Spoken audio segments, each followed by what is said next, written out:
Hello दोस्तों, नमस्कार। हम भोजपुरी के एगो नाच गीत गावे जातनी और उम्मीद करतनी आप सबके ई गीत पसंद है। गीत पसंद है तो प्लीज हमारे चैनल के सब्सक्राइब, वीडियो के लाइक, शेयर और कमेंट जरूर करते हो। गोर पिया रहते त हंसी के मनवती, गोर पिया रहते त हंसी के मनवती, करिया पाए तना गुमान चले जुल्फी झारी सखी, करिया पाए तना गुमान चले जुल्फी झारी सखी।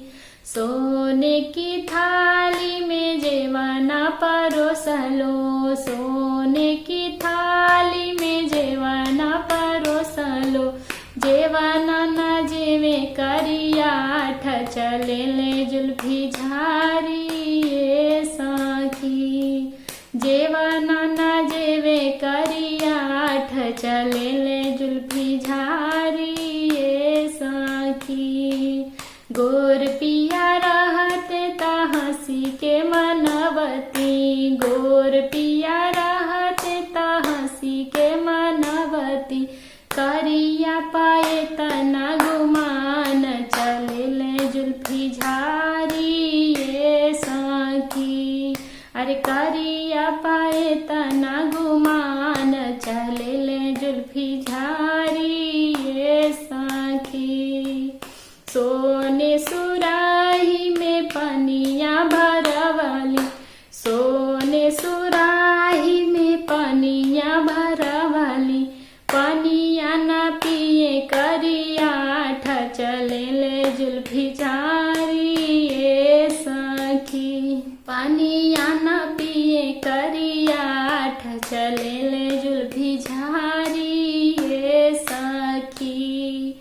गोर पिया रहते त हंसी के मनवती, गोर पिया रहते त हंसी के मनवती, करिया पाए तना गुमान चले जुल्फी झारी सखी।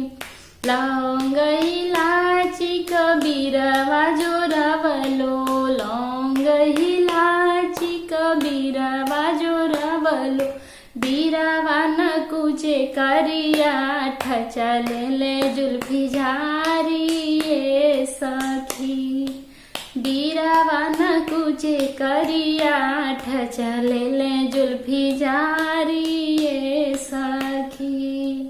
गोर पिया रहते त हंसी के मनवती, गोर पिया रहते त हंसी के मनवती, करिया पाए तना गुमान चले जुल्फी झारी सखी। फूल हजारी कसे जलगवली, फूल हजारी कसे जलगवलो, से जिया न सोवे करिया आठ चले जुल्फी झारी सखी। अरे से जिया न सोवे करिया आठ चले जुल्फी झारी सखी। गोर पिया